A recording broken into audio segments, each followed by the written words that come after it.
Direct selling परिवार को फिर से देखते हुए बहुत अच्छा लग रहा है। माननीय मंत्री यहाँ पर हैं। मंत्री महोदया को मैं बताऊंगा 2016-17 में मैं आपके विभाग का सचिव था। उस समय रामविलास पासवान जी मंत्री थे और CR चौधरी राजस्थान के वो आपकी जगह पे थे, MOS थे। और ये सब जो डायरेक्ट सेलिंग का बिजनेस करते हैं बड़ी ईमानदारी से, निष्ठा से, उनको बहुत परेशानी थी। भारत सरकार का एक दूसरा नियम, वो अभी भी है वो नियम, उस नियम को अगर आप हटवा दें तो बड़ा अच्छा रहेगा। प्राइस चिट मनी सर्कुलेशन, वो जो नियम है वो इनके पीछे पड़ा रहता है, क्योंकि इनके पीछे हमारे देश में तो हर तरह के लोग हैं। कुछ ऐसे लोग हैं वो सामान तो कुछ बेचते नहीं है, सिर्फ पैसा घुमाते हैं। तो ये वो लोग समझते हैं कि ये जो यहाँ बैठे हैं वो भी ऐसा करते हैं। ये बिल्कुल ऐसा नहीं करते हैं। आपके पीछे ही HC दूसरा एसोसिएशन है, उसके प्रेसिडेंट बैठे हैं संजीव जी। वो जो है उनका कारखाना मैंने जयपुर में जाके देखा है। एमवे का कारखाना मैंने मदुरई में जाके देखा है, जहां ये लोग सब अपना अच्छा सामान बनाते हैं और उसको एक नेटवर्क के माध्यम से ईमानदारी से बेचते हैं। और आप तो देख लीजिए कि हमारे देश में मिलावट, स्मगल गुड, काउंटरफीट, फेक इतना होता है। ये जो लोग हैं डायरेक्ट सेलिंग वाले, आपको तो पता है आजकल आप कंज्यूमर प्रोटेक्शन एक्ट को एडमिनिस्टर कर रही हैं, उसमें कंज्यूमर के 6 अधिकार हैं। तो 6 में से 5 अधिकार डायरेक्ट सेलिंग वाले कंज्यूमर को सीधे प्रदान करते हैं। मतलब ऐसा कोई बिजनेस नहीं होगी। वो जो रिटेल वाला जो दुकान लगा के बैठा है वो भी कहता है मुझे नहीं पता, वो जिसने बनाया है उससे पूछो माल कैसा है, या माल एक्सपायर हो गया, अच्छा वो डेट जो है निकल गई। कुछ लोग MRP से ज्यादा बेचते हैं। ये लोग ऐसा नहीं कर सकते। ये कंज्यूमर को सीधे कंज्यूमर से रिश्ता बनाते हैं, उसको अच्छा माल बेचते हैं। और इतना कठिन काम ये लोग करते हैं, लेकिन वो दूसरा एक्ट जो है PCMC इनको परेशान करता है और अभी भी कर रहा है। तो 2016-17 में आप सब लोगों ने मंत्री, प्रधानमंत्री सबने मिलकर कहा कि हाँ, इनको एक पहचान देनी चाहिए। तो हमने एक तरीका निकाला जिससे कि एक गाइडलाइन निकाल दी जो भारत सरकार को अब निकालनी चाहिए। अभी तक गाइडलाइन नहीं बनी है। कंज्यूमर प्रोटेक्शन एक्ट 2019 में बन गया, उसमें डायरेक्ट सेलिंग की परिभाषा आ गई। 1921 में डायरेक्ट सेलिंग रूल्स बन गए।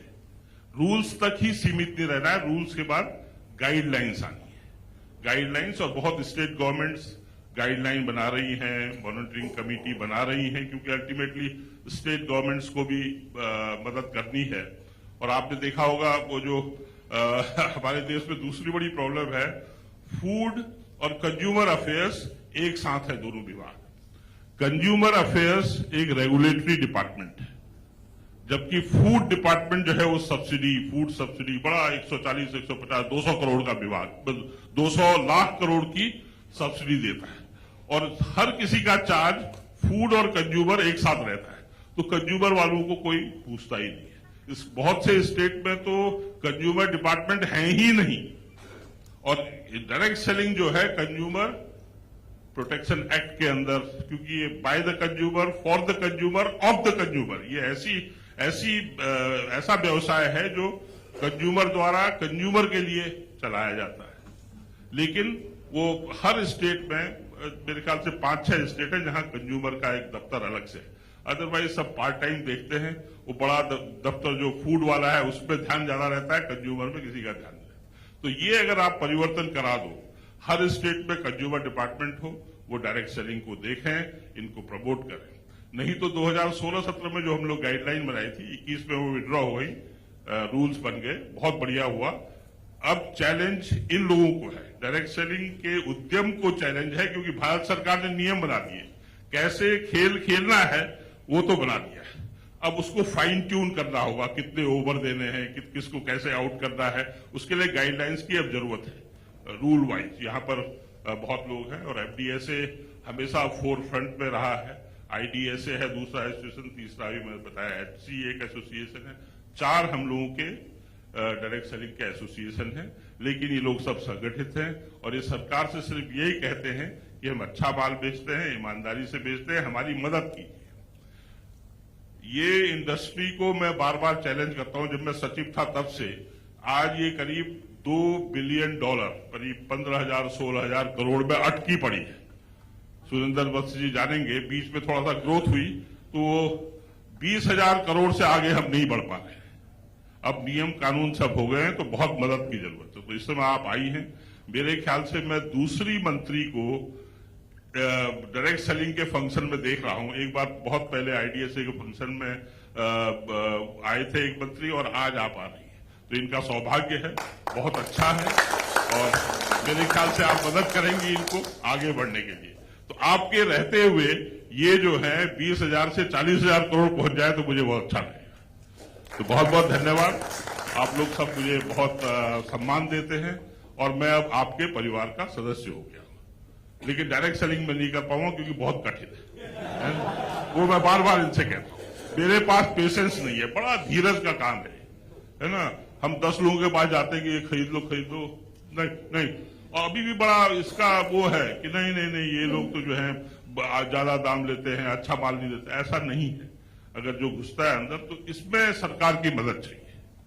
वो जो आपके एडवर्टीजमेंट, वो जो कंज्यूमर के ज्यादातर एडवर्टीजमेंट, जो भी आपका बजट है ज्यादातर वो कंज्यूमर एम्पावरमेंट में जाता है। उसमें थोड़ा सा डायरेक्ट सेलिंग के बारे में भी अगर कहा जाए, क्योंकि हमारे देश में इसका बहुत जरूरत है। एक तो इतनी ज्यादा यंग पॉपुलेशन है और महिलाएं इसमें बहुत ज्यादा है, करीब 60-70% महिलाएं इसमें काम करती है, कुछ फुल टाइम कुछ पार्ट टाइम। ये आंध्र प्रदेश इन पर्टिकुलर, आंध्र प्रदेश, तेलंगाना, जहां रेड्डी गारू आपके बगल में बैठे हैं, किशोर गारू, ये लोग सब जो हैं, आंध्र प्रदेश एंड तेलंगाना इसका बिल्कुल हब है। वहां महिलाएं बहुत एक्टिव है, लेकिन कभी कभी बीच में वो मनी सर्कुलेशन वाले आ जाते हैं तो इनको बदनाम हो जाते हैं। तो इसमें सरकार की बहुत मदद की जरूरत है। सरकार ने ऑलरेडी नियम बना दिए हैं और अब और गाइडलाइन बनते रहे। स्टेट में मॉनिटरिंग कमेटी जल्दी से बने और जो लोग ईमानदारी से काम कर रहे हैं उनका भला हो, ये मैं चाहता हूं। शुभकामनाओं के साथ हैप्पी एनिवर्सरी। एक बार शायद 2 साल पहले मैं आया था, कल मेरा जन्मदिन था और आज एफडीएसए का जन्मदिन मुझे याद है। धन्यवाद।